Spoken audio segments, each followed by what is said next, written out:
আসসালামু আলাইকুম এভরিওয়ান। তোমার প্রতি অনুভূতি গল্পের 18 এবং 19 নম্বর পার্ট। আর তোমরা যারা যারা টিকটক থেকে ভিডিওটি দেখতেছো আর এই গল্পের যে কয়টা পার্ট মিস করছো, আমার ইউটিউব চ্যানেলে সবগুলোই পার্ট দেওয়া আছে, তোমরা গিয়ে দেখে আসতে পারো।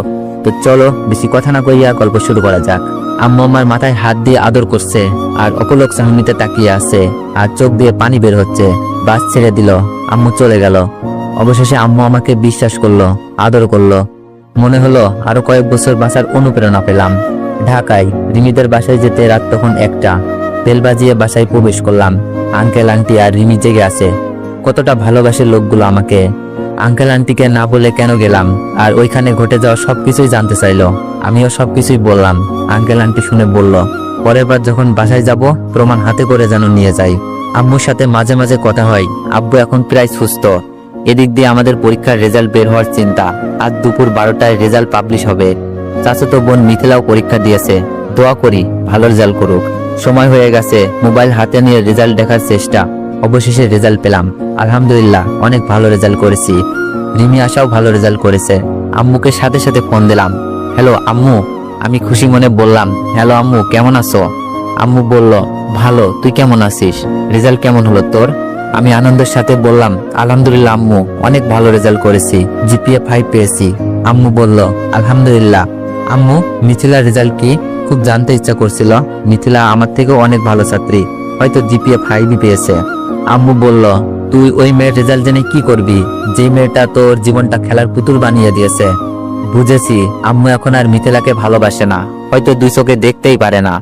আমি বললাম, আচ্ছা আম্মু, সরি, বাসায় কিন্তু কাউকে বইলো না, তাহলে জানবে তুমি আমার সাথে কথা বলো। আম্মু বলল, আচ্ছা ঠিক আছে। আমি বললাম, আচ্ছা আম্মু, এখন রাখি, বন্ধু বান্ধব ফোন দিচ্ছে, কলেজে যেতে হবে। আসলে ভাবির কাছ থেকে মিথিলার রেজাল্ট জানার ইচ্ছা। ভাবিকে ফোন দিব। এমন সময় দেখি রিমি আমার রুমে হাজির, মুখে রাজ্যের হাসি। রিমি বলল, অনেক, আজ কিন্তু বড় সড়ো টিপ চাই। আমি বললাম, আমি তো দিবই, তুমি দিবা না? তুমিও তো ভালো রেজাল্ট করছো। রিমিও কিন্তু ভালো রেজাল্ট করছে। রিমি বলল, দিব তো, আমারটা একটু স্পেশাল। আমি বললাম, তাই নাকি? ওকে, অপেক্ষায় থাকবো। রিমি বলল, তুমি কি দিবা? আমি বললাম, সারপ্রাইজড, এখন বলবো না, ঠিক করছি। রিমিকে আজ কিছু একটা দিয়ে প্রপোজ করব। আসলে রিমিকে কখনো ভালোবাসি কথাটা বলেছি কিনা মনে নাই, আর কোনো কিছু গিফটও করি নাই, কারণটা মনে হয় আর বলতে হবে না। রিমি বলল, আচ্ছা ঠিক আছে, আজ বিকেলে ঘুরতে যাব। আচ্ছা। রিমি চলে যাওয়ার পর ভাবিকে ফোন দিলাম। ভাবির কাছে মিথিলার রেজাল্ট সম্পর্কে জানতে চাইলাম, কিন্তু যা শুনলাম হতভম্ব হয়ে গেছি। রিমি নাকি 2 সাবজেক্টে ফেল করছে। কলেজের সেরা ছাত্রী নাকি ফেল করছে। খুব খারাপ লাগছিল মিথিলার জন্য। যাই হোক, চাচাতো বোন, কিন্তু কারণটা কি? মিথিলা কি কারণে ফেল করলো জানার খুব ইচ্ছা, কিন্তু জানবো কি করে? রিমি বলল, অনেক কি করো? আমি বললাম, কিছু না, কিছু বলবা? রিমি বলল, ব্যাপার কি, মন খারাপ কেন? এত ভালো রেজাল্ট করছো, কই আনন্দ করবা, তা না মন খারাপ করে বসে আছো? আমি বললাম, মিথিলার জন্য খারাপ লাগছে। রিমি বলল, কি, মিথিলার জন্য খারাপ লাগবে কেন? আমি মন খারাপ করে বললাম, মিথিলা পরীক্ষায় ফেল করেছে। রিমি বলল, মিথিলা ফেল করেছে তো খুশির খবর, মন খারাপ করার কি আছে? এটা তার পাপের শাস্তি ধরে নিতে পারো। রিমি অনেক খুশি মিথিলার ফেলের কথা শুনে।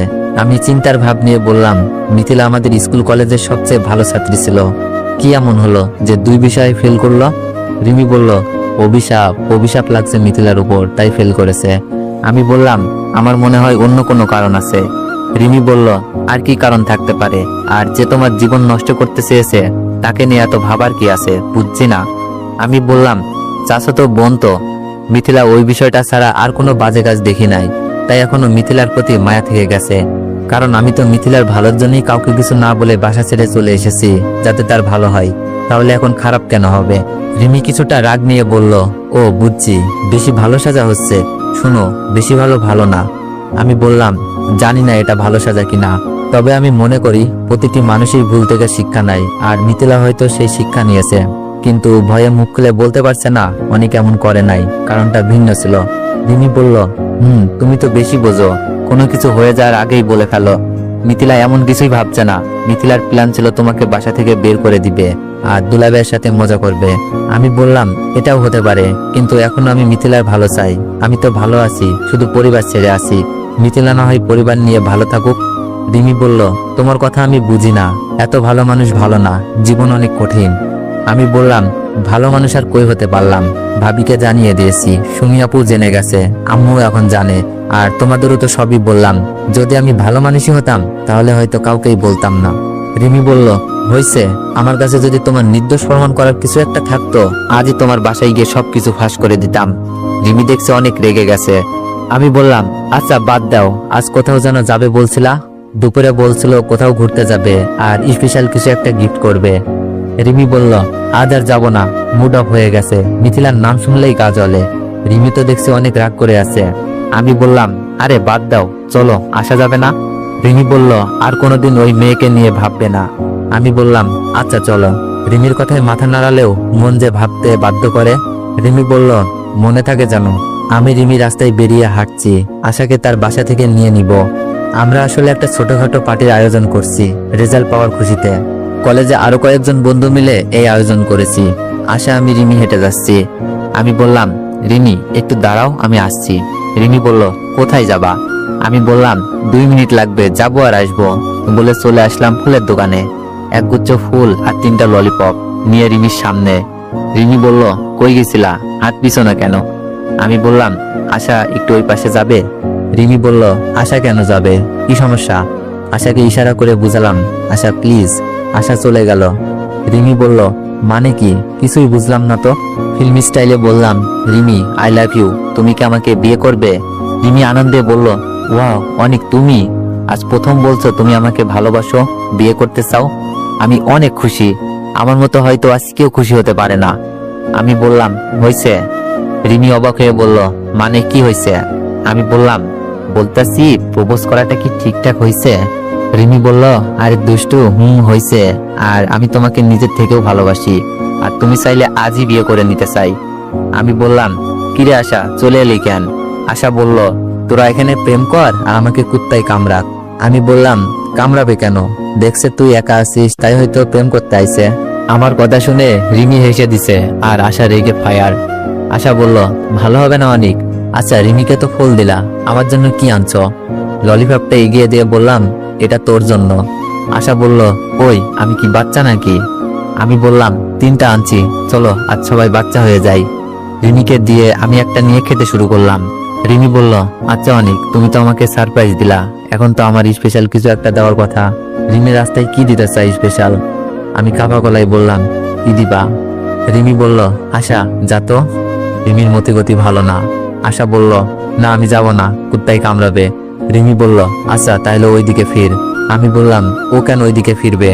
রিমি বলল, তুমি চুপ করো, আশা ফির। আশা অন্যদিকে ফিরে আসে। রিমি আস্তে আস্তে আমার কাছে আসছে। রিমি আমার খুব কাছে, মানে রিমির মুখ প্রায় আমার মুখের কাছে নিয়ে আসছে। রিমি আমাকে কিস দিতে চাই। আমি সরে গেলাম। না রিমি, এইসব করা যাবে না, এইসবে গল্প নষ্ট হয়ে যাবে। রিমি রেগে মেগে বলল, কিসের গল্প?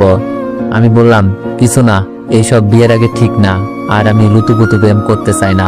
রিমি বলল, কি, আমি লুতুপুতু প্রেম করি? ওকে থাকো, আমি গেলাম। রিমি রাগ করে বাসার দিকে হাঁটা শুরু করে দিছে। কি বলতে কি বলে ফেললাম। রিমি তো দেখি রাগ করে বাসায় চলে যাচ্ছে। লুতুপুতু কথাটা বলা আমার ঠিক হয় নাই।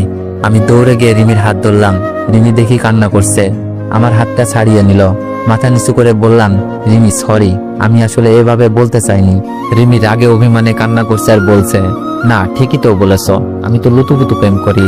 ওকে যাও, আমার সাথে লুতুপুতু প্রেম করতে হবে না। রিমি আবার বাসার দিকে হাঁটতে লাগলো। আমি সামনে গিয়ে বললাম, রিমি প্লিজ, আর এমন হবে না। মুখ ফুসকে বেরিয়ে গেছে। রিমি কিছু বলছে না, কান্না করছে। রিমির কান্না আমি সহ্য করতে পারছি না।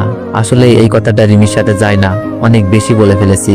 রিমি মাফ করে দাও, আর হবে না। কে শুনে কার কথা, কান্নাই করছে।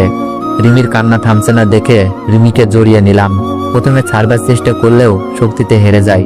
শান্ত হয়ে বুকে মিশে গেছে। রিমি, আমি তোমার কান্না সহ্য করতে পারছি না। তুমি চাইলে যে কোনো শাস্তি দাও, প্লিজ কান্না করো না।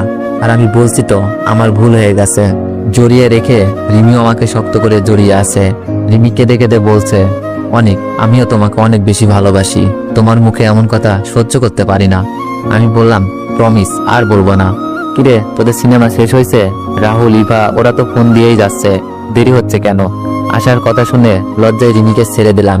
তবে রিমি যখন কান্না করছিল তখন কোনটা ভুল কোনটা সঠিক কিছুই মাথায় আসছিল না।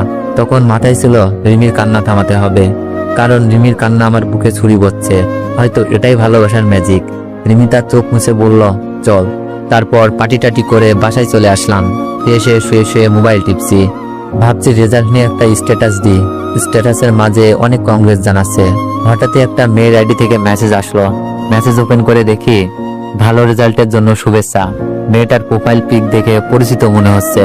আমি মেয়েটার প্রোফাইলে গিয়ে দেখি এটা মিথিলার বান্ধবী মারিয়া, আমাদের সাথেই লেখাপড়া করত আর এক এলাকারই। আমি রিপ্লাই দিলাম, ধন্যবাদ। তোমার রেজাল্টের কি অবস্থা? মারিয়া বলল, আলহামদুলিল্লাহ। তুমি কি আমাকে চিনতে পারছো? আমি বললাম, চিনব না কেন, ক্লাস 1 থেকে কলেজ পর্যন্ত একই সাথে পড়া। হয়তো কথা হয়নি তেমন। তুমিও তো মিথিলার খুব কাছের বান্ধবী ছিলা, তাই না? মারিয়া বলল, এখনো আছি, কিন্তু মিথিলার কি যেন হয়ে গেছে। আর শুনলাম তুমি নাকি কি এক কারণে বাসা থেকে চলে গেছো, আর আসো না। আমি বললাম, বলেনি তো তোমার রেজাল্ট কেমন হয়েছে? মারিয়া বলল, এই তো 4.89, একটুর জন্য মিস। আমি বললাম, ব্যাপার না, পরের বার ভালো হবে। মিথিলার কি খবর, যোগাযোগ নাই তো? আমি জেনেও বলতেছি, দেখি ফেলের কারণটা জানতে পারি কিনা। মারিয়া বলল, মিথিলা তো 2 সাবজেক্টে ফেল করেছে। আমি বললাম, কি বলো? মিথিলা তো সবচেয়ে ভালো ছাত্রী ছিল, তাই না? সে কিভাবে ফেল করে? মারিয়া বলল, আসলে তুমি চলে যাওয়ার পর মিথিলাকে অন্যমনস্ক দেখতে লাগছিল। মাঝে মাঝে ক্লাসে বসে কান্না করত। আমি অনেকবার জানতে চাওয়ার পরও বলতো, তুমি নাকি মিথিলার কারণে বাসা থেকে চলে গেছো। মিথিলা নাকি কি এমন ভুল করেছে যা কাউকে বলতেও পারছে না, নিজেও সুখে নেই, ভিতরটা নাকি পুড়ে পুড়ে ছাই হয়ে যাচ্ছে। মারিয়ার কথা শুনে মনে হলো মিথিলা নিজের ভুল বুঝতে পারছে আর নিজের ভিতর অপরাধগুলো জমে থাকার কারণে অন্যমনস্ক হয়ে লেখাপড়া নষ্ট করে ফেলছে। আমি বললাম, আচ্ছা মিথিলা সেই ভুলের কথা বলে নাই, কি এমন ভুল করছে? মারিয়া বলল, না, তবে মিথিলা বাঁচতে চায় না। মারিয়ার কথা শুনে খুব খারাপ লাগছে। আমি তো মিথিলার ভালো থাকার জন্যই কাউকে কিছু বলি নাই, তাহলে মিথিলা এত খারাপ অবস্থা কেন? আমি বললাম, আচ্ছা মারিয়া, একটা হেল্প করে দিতে পারবা? মারিয়া বলল, কি বলো? ভয়েস দিয়ে বললাম, মিথিলাকে বলবা আবার পরীক্ষা দিতে, সবকিছু আগের মতো করে নিতে, আর আমার সাথে যে ঘটনা ঘটছে সেইগুলো নিয়ে যেন চিন্তা না করে। আমি মিথিলার উপর রেগে নাই, মিথিলার ভুল আমি বুঝতে পারছি। আর বলবা আমি ভালো আছি, আর আমি চাই মিথিলা যেন ভালো থাকে। এইটাই মিথিলাকে যেভাবে পারো শুনিয়ে দিও। আচ্ছা ঠিক আছে, পরে আবার কথা হবে, বাই। মোবাইলটা রেখে ঘুমিয়ে গেলাম। পরের দিন সকালে মোবাইলে মেসেজ আসলো মারিয়ার। মারিয়া বলল, মিথিলা তোমার সাথে কথা বলতে চাই। এখন আমি কি উত্তর দিব ভাবছি। আমি মেসেজ সিন করে রিপ্লাই না দিয়ে অফলাইনে চলে গেলাম। মিথিলার সাথে কথা বললে হয়তো রাগ অভিমান সবকিছুই শেষ হয়ে যাবে। তাছাড়া প্রথম ভালোবাসা, কি থেকে কি বলে ফেলে আমি কিছুই শুনতে চাই না। রেজাল্ট পাওয়ার পর ভার্সিটিতে ভর্তি পরীক্ষা নিয়ে চিন্তায় আছি। ইচ্ছা ঢাকা ভার্সিটিতে পড়া, ইনশাল্লাহ আমি পারবো। আর এখন আমার লেখাপড়ার খরচ আমি নিজেই চালাই, আঙ্কেলের অফিসে চাকরি করে। আমি আর রিমি একই ভার্সিটিতে ভর্তি হলাম। একটা নতুন পরিবেশ, ভালোই লাগছে। আর রিমির সাথে আমার ভালোবাসার সম্পর্ক চলছে খুবই ভালোভাবেই। মনে হয় বেশি ভালো আমার কপালে নাই। আন্টি আর আঙ্কেল আমাকে খুব গোপনে ডাকে, যেন রিমি এই বিষয়ে কিছু না জানতে পারে। আমি তো খুব ভয় পেয়ে যাই। এত গোপনে ডাকার মানে কি? অনেক, তুমি তো আমাকে মায়ের মতো মনে করো, তাই না? আজ আমাকে সব সত্যি বলবা, আজ আমাকে সব সত্যি কথা বলবা, কথা দাও। আন্টির কথা শুনে তো কলিজা শুকিয়ে যাচ্ছিল। আমি কাপা গলায় বললাম, জি আন্টি বলেন। আন্টি বলল, তোমার আর রিমির সম্পর্কটা কেমন, বন্ধুত্ব নাকি অন্য কিছু? আন্টি, বন্ধুত্ব। মিথ্যা বললাম, আমার তো মনে হয় না তোমাদের সম্পর্কটা বন্ধুত্বে সীমাবদ্ধ, সত্যি করে বলো। আন্টি কি সব জেনে গেছে? আমি বললাম, আসলে আন্টি, আমি রিমিকে বন্ধু ভাবলেও রিমি অন্য কিছুতে নিয়ে গেছে।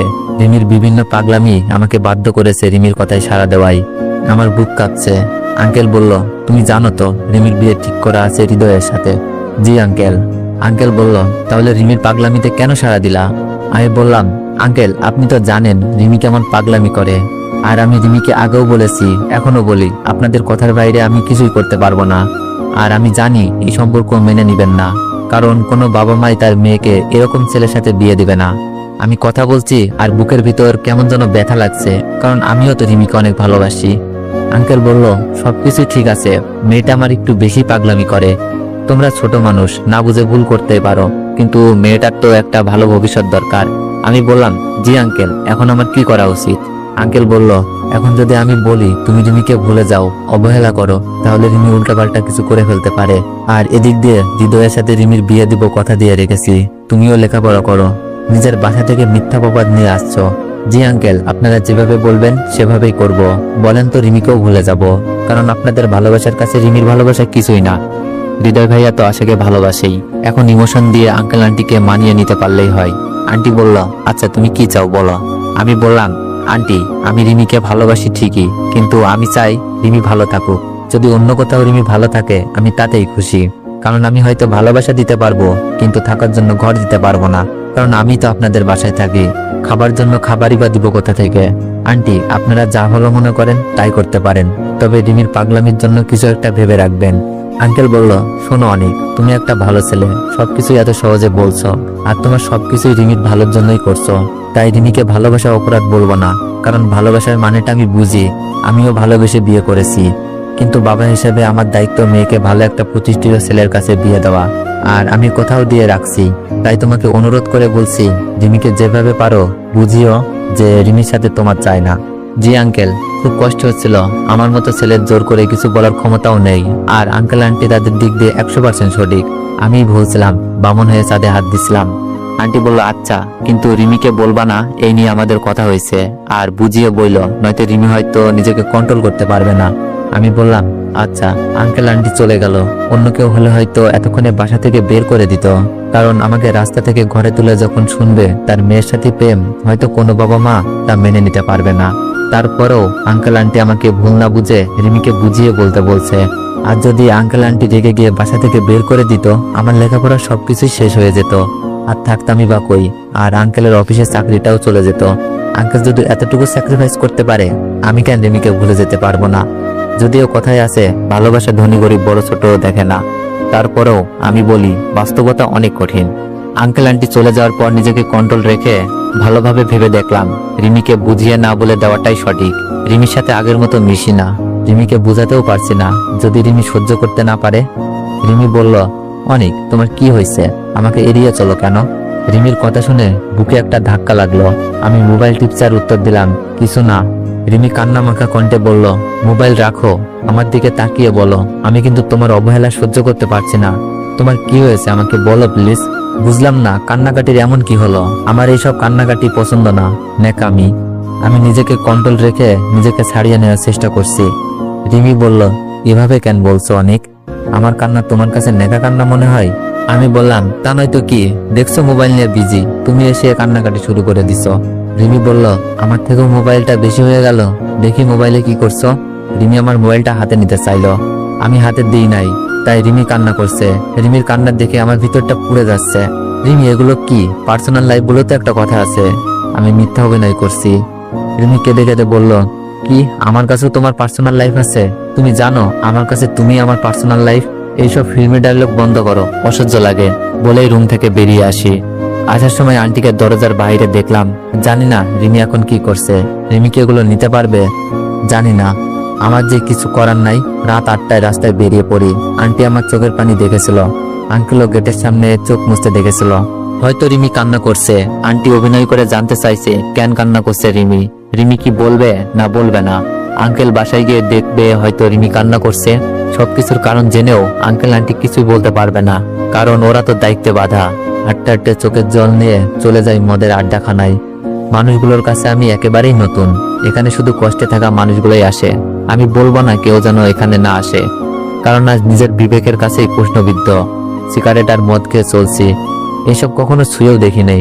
ভালোবাসার কষ্ট যে কি তা কেউ ভালো না বাসলে বুঝবে না, আমিও বুঝতাম না। কিন্তু ভালোবাসার মানুষটির সাথে যখন পরিস্থিতির শিকার হয়ে বাজে ব্যবহার করতে হয়, কষ্ট দিয়ে দূরে রাখতে হয়, আর ভালোবাসার মানুষের চোখের পানি দেখতে হয়, তখন এই সামান্য নেশা কিছুই না। চোখ বেয়ে পানি পড়ছে আর মদ খাচ্ছি, সাথে সিগারেট তো আছেই। কষ্টটা যেন তারপরেও হালকা হচ্ছে না, তবে চোখগুলো বন্ধ হয়ে আসছে। বাসায় যাওয়ার জন্য পা বাড়ালাম, কিন্তু হাঁটতে পারছি না, দুপা হেঁটেই পড়ে যায়। কখন চোখ বন্ধ হয়ে গেছে মনে নাই। চোখ খুলে দেখি আমি রাহুলের বাসায়। এখানে কিভাবে আসলাম আমি তো মদের আড্ডায় ছিলাম। এর মধ্যেই দেখি রাহুল রুমে আসলো। রাহুল বলল, কিরে এখন কেমন লাগছে? ভালোই। আমি তোর বাসায় কিভাবে আসলাম? আমি তো আমাকে আটকে দিয়ে বলল, মদের আড্ডায় ছিলি, অজ্ঞান হয়ে পড়েছিলি, তোর মোবাইলে আমার নাম্বার পেয়ে ফোন করে বলল আমি গিয়ে তোকে অজ্ঞান অবস্থায় নিয়ে আসি। কি হয়েছিল তোর? তোকে তো কখনো কোনো বাজে নেশাই দেখিনি। আমি বললাম, তাহলে শোন। আমি রাহুলকে সব খুলে বললাম, আর এই কথাগুলো যেন কাউকে না বলে প্রমিস করতে বললাম। রাহুল বলল, আচ্ছা ঠিক আছে, এখন কি করবি ভাবছিস? আমি বললাম, আঙ্কেল আন্টি যা বলবে তাই। আচ্ছা বাসায় যাই, হয়তো চিন্তা করছে। রাহুল বলল নাস্তা করে যা, আর কাল রাত থেকে রিমি ফোন করছিল, আমি বলছি তুই আমাদের সাথেই আসিস আর এখানেই থাকবি। আমি নাস্তা করে বাসার দিকে হাঁটা দিলাম। বাসা আসায় মাত্রই আন্টি আঙ্কেল নাস্তার টেবিলে। রিমির টেবিল ছেড়ে দৌড়ে এসে আমাকে জড়িয়ে ধরে কান্না করতে লাগলো। আঙ্কেল আন্টি সবকিছুই দেখছে। তো এভরিওয়ান, পরবর্তী পার্টের জন্য অপেক্ষা করুন। আর যারা যারা চ্যানেলে নতুন আছেন সবাই একটু সাবস্ক্রাইব করে দিয়েন। আর 20কে সাবস্ক্রাইবার হতে অল্প